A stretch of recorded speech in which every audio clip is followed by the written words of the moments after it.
আপনাকে নতুন মনে হচ্ছে। বলি, এত রাতে কাউকে কি খুঁজছেন?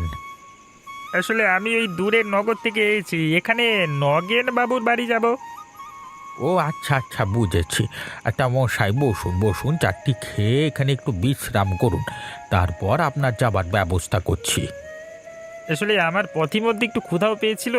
বলছি এখানে তো এসে রাতও হয়ে গেল, তাই ঠিকানাটা পেতেই এখানে আসা আর কি। মানে এ, এত মানে এটা রাতে আবার খাবার এখানে খেতে গিয়ে দেরি হয়ে যাবে মানে আরে বসুন বসুন, এ গ্রামের রাস্তায় সারা রাত চললেও তেমন কোনো সমস্যা নেই, বুঝলেন তো?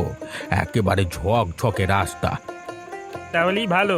আমি তো আরো চিন্তায় ছিলাম, এত রাত হয়ে গেল। আচ্ছা বাবু, আপনি একটু বসুন। আর শুনছো, বাবুকে একেবারে গরম খাসির মাংস দিয়ে এক থালা ভাত দিয়ে দাও তো। বাবু একখানা খাবার একটু পরখ করি দেখুক কেমন মজা। আচ্ছা, তা বেশ বেশ বেশ। এত যখন বলছেন, না খেয়ে কি আর পারা যায়? দিন দিন, আমারও বড্ড খিদে মানে খিদে পেয়ে গেছে, ইচ্ছে করছে। উম, এখানে খেয়ে দেখবেন, একেবারে শরীরে কেমন একটা আরাম আরাম ভাব আসবে, মনে হবে যেন এক্ষুনি ঘুমিয়ে যাই। না না বাবু, ঘুমিয়ে পড়লে আবার আত্মীয়র বাড়ি যাব কি করে? আরে আপনি দেখি মজাও বোঝেন না মশাই। হ্যাঁ, মশকরা করছি গো, মশকরা। আহা হা হা, কি সুন্দর রান্না হয়েছে, ব্যাপক ব্যাপক। খেয়ে খুব মজা হলো। বিলটা কত হলো মশাই? বাবা, বিলের কথা বলে লজ্জা দিচ্ছেন কেন?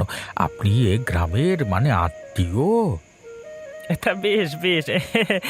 তবে আমি এ পথে রওনা করি, কি বলেন? হ্যাঁ, হ্যাঁ, আপনি সামনে যে একটা মোড় পাবেন, সেটা ধরে এগিয়ে গেলেই নগেনের বাড়ি পাবেন। আচ্ছা আচ্ছা, ঠিক আছে ঠিক আছে, হ্যাঁ।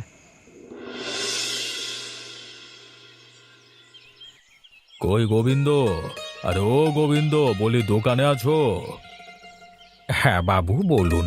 হঠাৎ আপনি এই সাত সকালে আমার হোটেলে যে? বলি, কালকে আমার এক আত্মীয় রাতে এখানে আসবার কথা ছিল। শুনলাম সে নাকি তোমার এখানে বসে খেয়েও গেছে, তো কোনো খোঁজ কি বলতে পারো?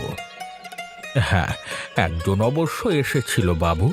আপনার পরিচয় দেওয়ায় বেশ খাতির যত্ন করি তো আপনার বাড়ির রাস্তা দেখিয়ে দিলাম। কিন্তু তারপর থেকে তো তার কোনো হদিশ মিলছে না। এজন্য সকালে উঠে তোমার দোকানেই এলাম। তুমি কি সত্যি কিছু জানো না? এ আবার কেমন কথা হলো বাবু? আমি তো আপনাকে খুলেই বললাম সব। এ কথাটা কেমন যেন হয়ে গেল না গোবিন্দ? তোমার দোকান থেকে গেল আর লোকটাকে খুঁজে পাওয়া যাচ্ছে না।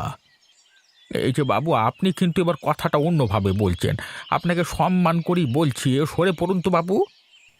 আমিও কিন্তু বিষয়টা সহজে ছাড়ছি না গোবিন্দ। সন্দেহটা আমার আরো পোক্ত করলে, বুঝলে? সে আপনার যা হয় খোক, আমি আর কি বলবো, হ্যাঁ? ঠিক আছে, সত্য তো আর ঢাকা থাকে না। ভজনদা, আজ তোমায় কেমন আনমোনা লাগছে গো। কাজ করছো তো করছোই, তার কোনো হুঁশই পাচ্ছ না যে। আহ, তুই তোর কাজ কর না ভাই, আমাকে আমার কাজ করতে দে। এই কাজের সময় বেশি কথা বলা আমার মানে গায়ে বিষের মতো লাগে। নে বাবা, আমি এমন কি বললাম তোমায়? ভাবলাম তুমি কোনো বিষয়ে চিন্তায় আছো, তাই একটু জিজ্ঞেস করলাম আর কি। আমি চিন্তায় থাকি আর আনন্দেই থাকি, আর সেটা জেনে তোর লাভ কি শুনি? সব কি আর লাভ লসের হিসেবে হয়? একসাথে মাঠে কাজ করি, একে অন্যের ভালো মন্দ তো জিজ্ঞেস করাই যায়। দেখ ভাই বিক্রম, এসব ফালতু আলাপ না পেরে কাজের কথা বল। কাজের আর কি কথা বলবো গো, তোমার তো বন্ধু ওই রাজু। কাজ শেষে নদীর ধারে গোবিন্দ কাকার হোটেলের আড্ডা দাও।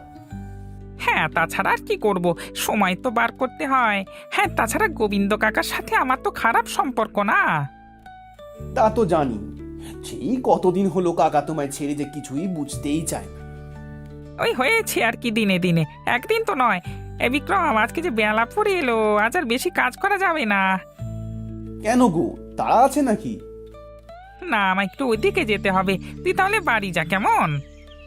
তা বেশ, আমি একাই গেলাম তবে।